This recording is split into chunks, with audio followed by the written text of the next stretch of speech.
A batalha em torno do Código Florestal ultrapassa muito os limites daquilo que nós percebemos a olho nu. De imediato surge a polêmica em torno da questão ambiental versus a atividade agropecuária.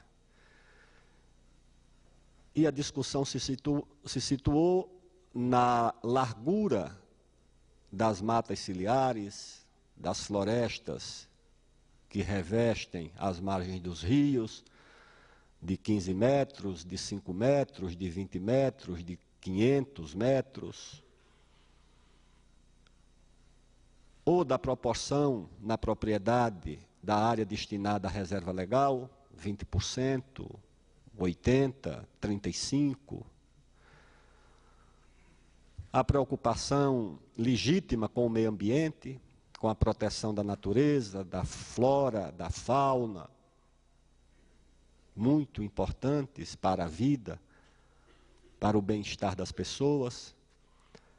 A preocupação também com outra forma verde, que é a cobertura da agricultura, da pecuária, e não deixa também de ser verde.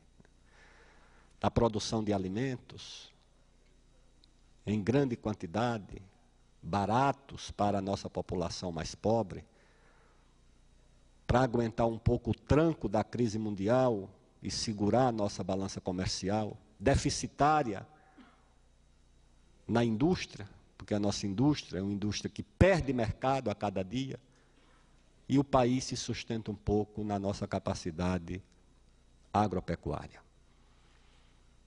O debate se reveste também da questão social, como combinar uma legislação eficiente, rigorosa, e ao mesmo tempo proteger os produtores que geram emprego, que geram renda, os pequenos que têm ali o seu sustento. Eu voltei essa semana, fui visitar minha mãe no estado de Alagoas. 65% dos nossos agricultores têm até 5 hectares. Se você confisca 20% para a reserva legal e mais 15 metros ou 30 de cada lado de um rio, de um córrego, de um riacho, torna-se completamente inviável a atividade. Então a legislação é também um problema social. A legislação é também um problema comercial, vis-à-vis a luta de duas agriculturas. A agricultura frágil, deficitária, subsidiada dos países ricos, versus a agricultura forte de um país frágil, de um país que não tem muitos meios nos fóruns internacionais de se defender, que enfrenta, o lobby dos grandes produtores internacionais que competem principalmente em algumas áreas nossas, madeira, soja, carne, com produtores brasileiros. O debate também envolve uma esfera geopolítica.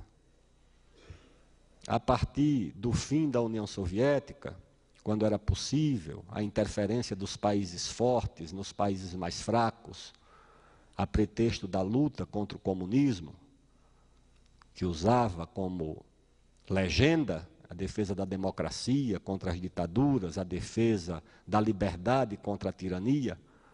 Quando essa bandeira perdeu força por causa do fim da União Soviética, os países ricos e fortes que dominam o mundo precisavam de outra causa tão universal, tão aceita, tão simpática, tão humanitária e tão generosa, e o ambientalismo passou a ser essa bandeira.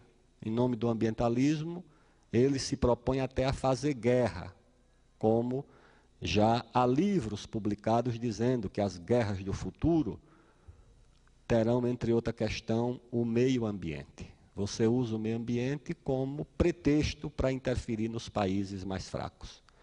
Como usa a democracia para ir atrás de petróleo, Nós vemos essas guerras pelo mundo afora, dizendo que estão fazendo guerra porque tem ditadores, tem ameaças à democracia e aos direitos humanos, mas no fundo é o petróleo, e é por causa dele que se faz a guerra. As potências, por mais que tenham simpatia pela democracia, não fariam guerra por isso, fazem guerra por interesses econômicos.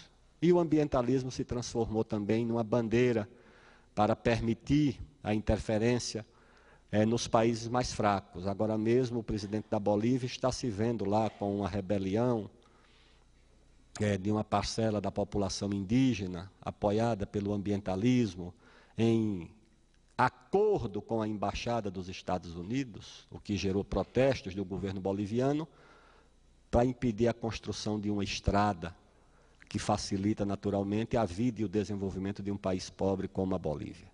Então é esse o mundo que nós vivemos, e o debate sobre o Código Florestal envolve todas essas disciplinas. Envolve uma causa justa e humanitária, que é a defesa do meio ambiente, mas essa bandeira vem enrolada numa série de contrabandos e de interesses políticos, comerciais, financeiros. Muitas dessas ONGs hoje são organizações profissionais, com corpo dirigente, remunerado, atrás de doações na Europa. Então, isso tudo, torna o trabalho muito difícil, porque você tem que separar o joio do trigo, tem que dizer o que é legítimo do que não é. E foi esse o desafio nosso, enfrentando pressões, ameaças, chantagens, comportamentos agressivos. Mas quem escolhe a função pública não pode fazer escolhas nas matérias sobre as quais tem que se manifestar. E o que nós vimos durante 2 anos foi uma coisa estarrecedora, absolutamente inaceitável. Nós não podemos aceitar que a agricultura do Brasil, a agropecuária do Brasil, em todas as suas extensões, seja qualificada como uma atividade criminosa, como uma atividade antissocial, como uma atividade inimiga do meio ambiente e da natureza. Em primeiro lugar, porque isso não é verdade. Isso é uma mentira. Pior do que uma mentira, isso é um erro. Tá certo? Porque há mentiras que são inofensivas, e há mentiras que causam prejuízos graves aos interesses sociais e aos interesses nacionais. Então, pior do que uma mentira, essa campanha que se faz contra a agricultura é um erro do ponto de vista do interesse da população e do interesse do Brasil. E tinha que ser reparado. Como é que você pode ter uma atividade onde mais de 90% das propriedades estão na ilegalidade? Qual é o país do mundo que permitiria isso? No país que mais respeita o meio ambiente, que tem mais área verde preservada, que tem mais parques nacionais, que tem mais florestas, que tem mais rios preservados. No Brasil, só no estado do Amazonas, nós temos de área verde original, de florestas, 3 vezes toda a área da França, que não é um país pequeno, tem 500 mil quilômetros quadrados. Nós temos 1,5 milhão de áreas preservadas só no estado do Amazonas. 98% está preservado. Em Roraima, 70% de Roraima já é área pública, inviabilizando o estado, que é obrigado a importar farinha de mandioca do Paraná, é obrigado a importar álcool de São Paulo, a importar leite de Rondônia. Onde é que nós vamos parar? Saudar a senadora Ana Amélia, que chega aqui. Boa tarde, senadora. No estado do Amapá, nós temos 79% de área pública. 79% do estado do Amapá é área pública. Só o Parque do Tumucumaque, que aprovaram, que isso depende do Executivo, não se consulta a Assembleia Legislativa, não se consulta o Estado. Quando quiseram levar um parque lá para Joanesburgo, para exibir, tiraram 16 milhões de hectares do estado do Amapá. Só num parque, que é o da Serra do Tumucumaque. Então, esse país pode ser acusado de ser inimigo do meio ambiente? diante de uma Europa que não preservou nem 0,3% das suas florestas, que não sabe o que é reserva legal, que não sabe o que é mata ciliar. Como é que o Brasil pode ser acusado disso? Eu digo, só pode ter outro interesse nesse jogo, que não seja o ambiental. Tem outros interesses aí. Tem uma guerra contra a nossa agricultura, uma luta surda. E isso é revelado publicamente, não precisa a gente dizer que é uma conspiração, porque aqueles que têm interesse na matéria não tratam como conspiração, assumem abertamente. Os fazendeiros americanos publicam trabalhos dizendo que é preciso inviabilizar, por leis ambientais, algumas atividades da agropecuária no Brasil, para gerar lucros para os fazendeiros americanos, que são muito fortes. Nós pensamos que a nossa agricultura é forte, mas é a quarta do mundo. A americana é a primeira. Produzem mais soja do que nós, produzem mais carne do que nós. De milho eles produzem 3 vezes toda a nossa safra de grãos. Então é gente muito poderosa. E quem pode enfrentar essa gente? A agricultura brasileira, com a ajuda da Embrapa, com pesquisa, com uma classe empreendedora, experiente, que migra e vai abrindo novas fronteiras para a agricultura.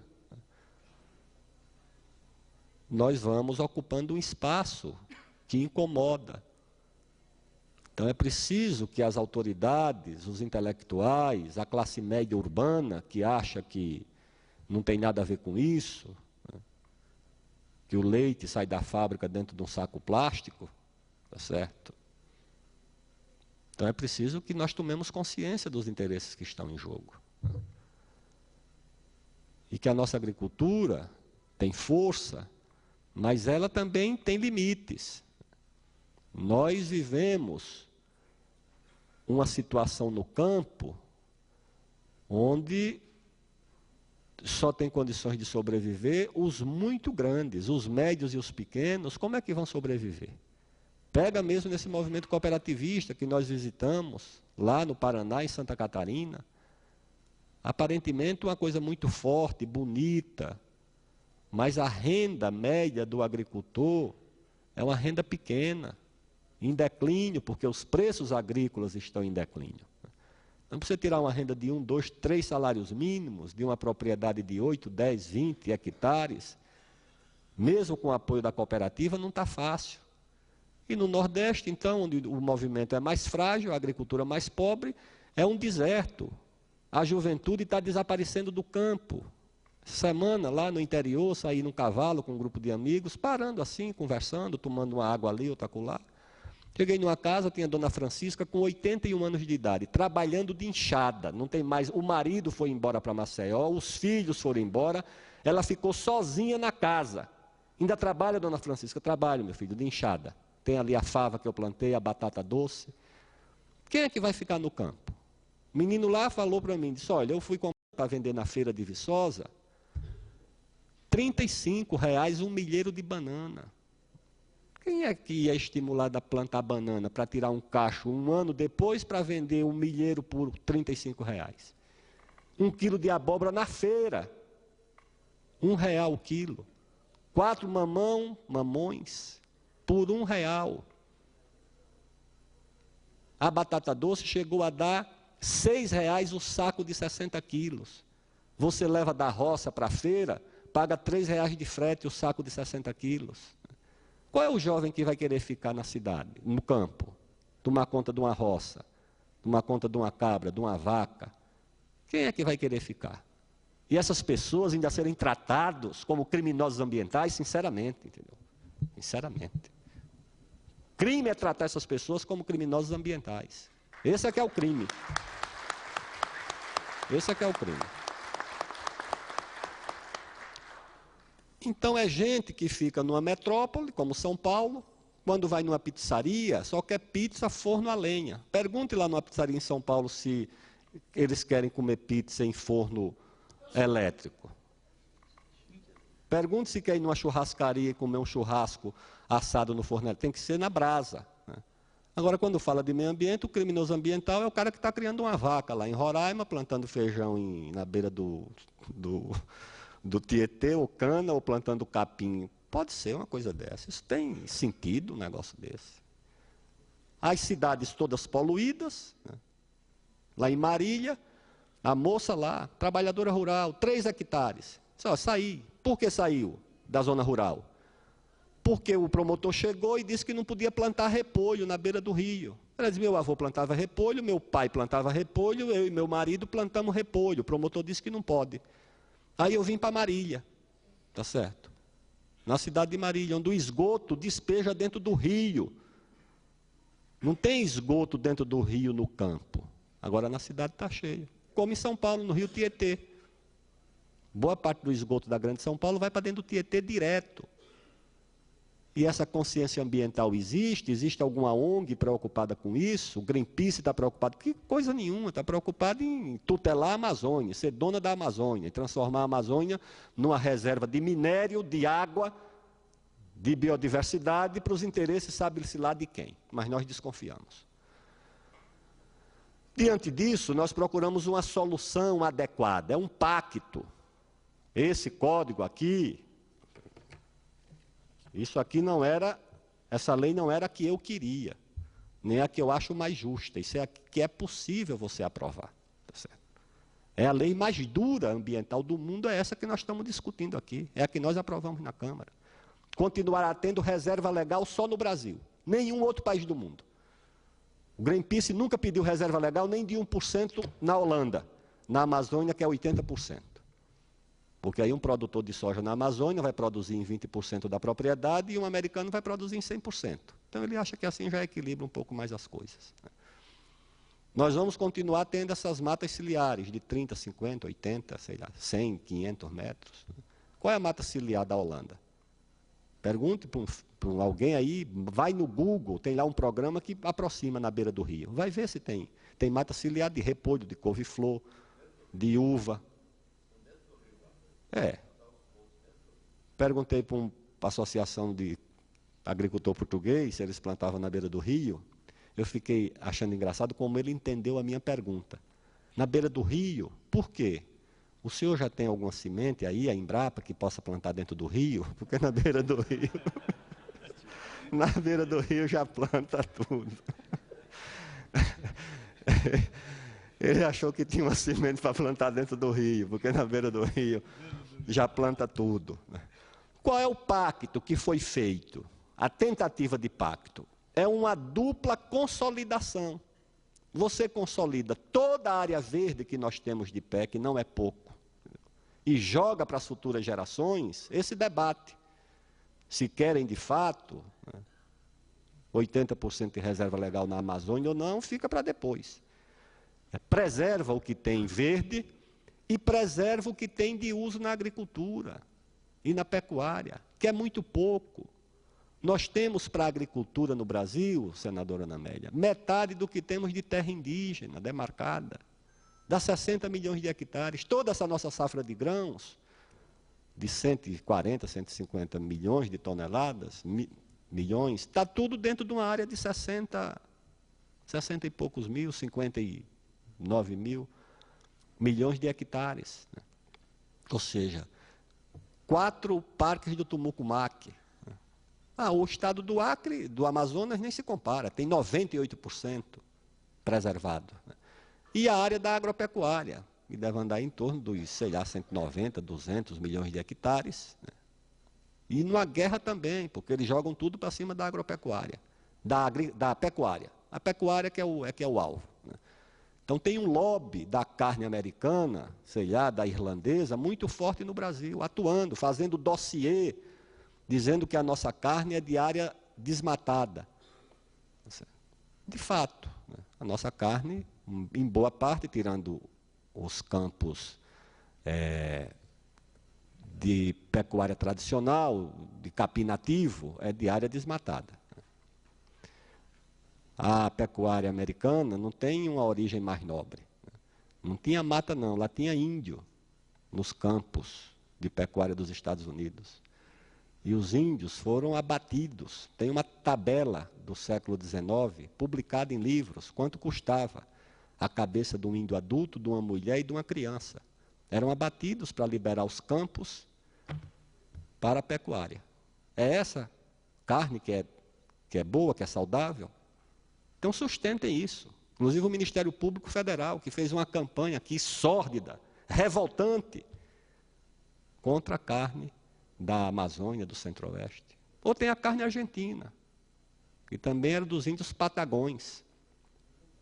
Lá foi o governo argentino, o presidente Sarmiento, que promoveu uma campanha de extermínio dos índios para ampliar a pecuária argentina. Os peões recebiam 30 balas para 30 índios. Para economizar as balas, eles laçavam os índios, castravam, e o índio morria de hemorragia no meio do campo. Tem essa outra pecuária também. Tem origem nenhuma em desmatamento. E como é que se faz aqui uma campanha contra a carne no Brasil? E intimida os produtores, e muitos frigoríficos, inclusive, assumem compromissos com as ONGs para jogar em cima dos pequenos pecuaristas, né, dos médios. Então, essa situação que nós vemos é uma batalha que tem que ser enfrentada no campo das ideias, com perseverança, com paciência, né, porque essas coisas têm limite. Então, o processo é de pacto, ou seja, uma troca. Preserva o que tem de verde, que é muito, mantém a estrutura, mas dá ao produtor a segurança jurídica, a tranquilidade. Você não pode dizer que é criminoso ambiental um sujeito que plantou cana em Pernambuco em 1540, no tempo de Duarte Coelho. Como é que você pode ir dizer agora que essa pessoa é criminosa? Os agricultores lá, os assentados da reforma agrária do Mato Grosso, receberam a terra dizendo que podiam ocupar 50% da área, depois a lei muda e diz que não pode ocupar 50%, só pode ocupar 20%, você virou criminoso ambiental do dia para a noite? Isso não é correto. Nós procuramos corrigir isso com um dispositivo que é a lei do tempo, a intertemporalidade da lei.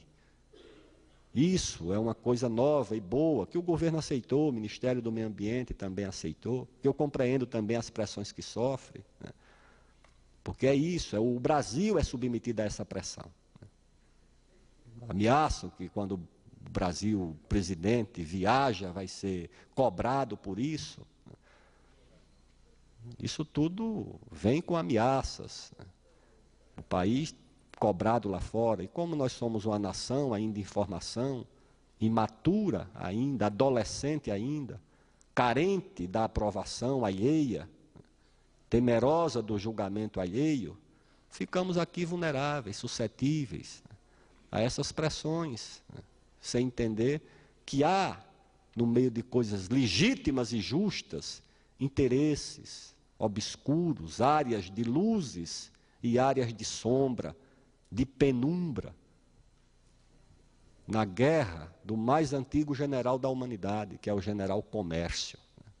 Esse sempre conduziu. Roma, o imperador, não sei se era o Trajano, protegeu os produtores de trigo de Roma contra os produtores de trigo do Vale do Becá. Protegeu. Proteção da agricultura é uma coisa antiga no mundo. E nós precisamos ter consciência de proteger a nossa. Tá certo? Muita gente cobra, mas vai proteger quem praticou crimes ambientais? Não. Tá certo? Agora, olhar para o campo e achar que é todo mundo criminoso ambiental, você olha para São Paulo, onde tem crime organizado, tem assalto a banco, tem o diabo e acha que todo mundo lá é assaltante de banco? Claro que não. Olha para o Rio de Janeiro e vê as coisas que acontecem, acha que todo mundo... Não. Então, olhem para o campo também com essa diferença. Respeitem quem está ali, se esforçando, no meio de um monte de incerteza, certeza de tudo. Tudo, entendeu? Tudo, tudo muito incerto. Tá certo? Lá no Nordeste, para você tirar uma ninhada de pinto, você tem que dividir a metade com carcará. Pode ter certeza que a metade ele come. É verdade, não tem jeito. Você planta qualquer coisa, vai dividir com a formiga, vai dividir com tudo. Chove um pouco mais, é bom para uma coisa, é ruim para outra. Não, tá, não, para o capim a chuva está boa, que choveu esses dias por lá. Mas para o feijão de corda, embebedou, amarelou, matou porque esfriou a terra. Então, no campo é tudo cheio de problema, entendeu? Tudo dá muito trabalho, não é? O trabalho urbano que você vai lá, se adoecer, leva um atestado, certo? Vá para a vaca e leva um atestado dizendo que não vai poder tirar leite aquela semana, que está com dor de barriga.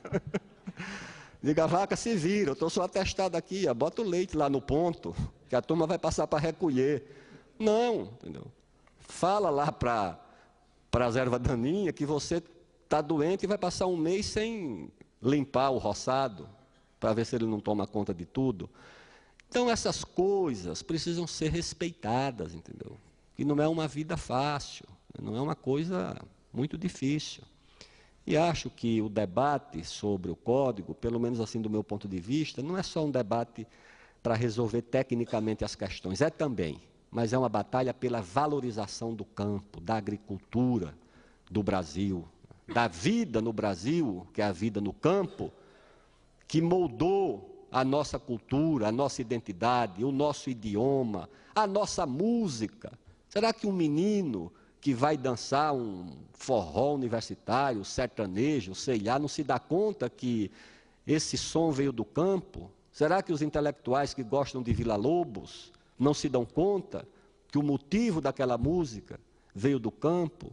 Que aqueles que frequentam os restaurantes de São Paulo, do Rio, não se dão conta que o laboratório daquela culinária foi uma cozinha da roça? Os valores, o idioma, como nós falamos, aí você fala como matuto, fala como caipira, fala como não sei o quê, porque o campo ajudou a moldar o português como é falado no Brasil. Isso não tem que ser respeitado? A solidariedade que você vê no campo, mora numa cidade, você mora no mesmo prédio, desce no mesmo elevador, às vezes é o vizinho de cima, ou o vizinho da porta, ele nem olha para você, não sabe o seu nome, não se cumprimentam, né? Vá na roça para você ver. Todo mundo sabe quem é, o filho, o pai, a mãe, as famílias, se conhecem.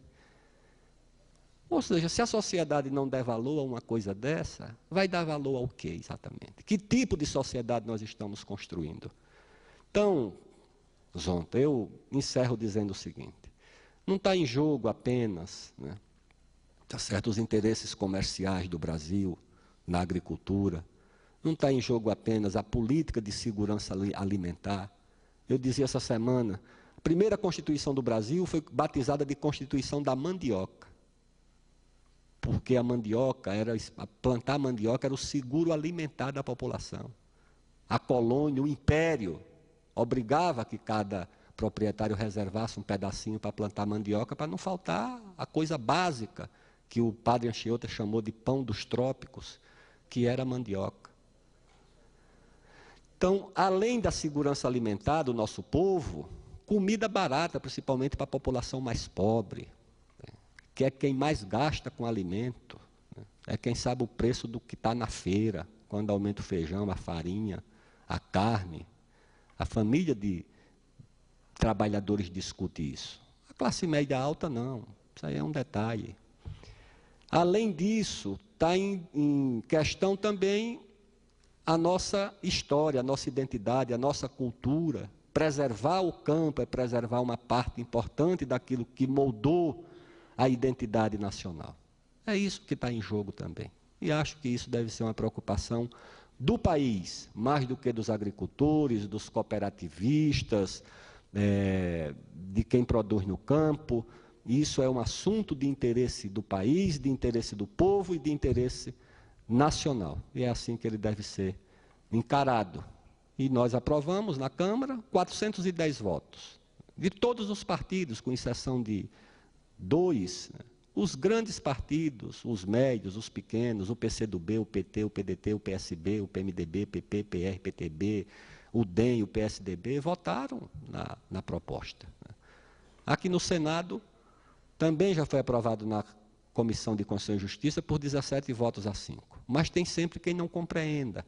E aí é preciso procurar. Aqui é mais fácil do que na Câmara. Lá são 70 deputados em São Paulo, 39 na Bahia, mas senadores só são 3, em São Paulo, na Bahia, em Roraima, em Rondônia, Mato Grosso, todo mundo tem 3 senadores. Procurar, entendeu? Procurar. E não só apenas a agricultura, a Federação da Agricultura, a Federação dos Trabalhadores da Agricultura, o movimento cooperativista, as associações comerciais. O agricultor não é comerciante, ele é produtor. Então, ele ajuda o comércio. Então, a associação comercial não pode ficar indiferente. A Federação das Indústrias também. Quem ajuda a sustentar a indústria de máquinas, equipamentos, insumos, é a agricultura. Então, a indústria também tem que se interessar por isso, e essas federações estaduais, associações, têm que procurar os senadores para conversar com eles, para mostrar que é um assunto sério e que precisa ser compreendido para uma lei que defenda ao mesmo tempo o meio ambiente e que defenda também a agricultura e que, defendendo os dois, defenda o interesse do povo e o interesse nacional. Muito obrigado.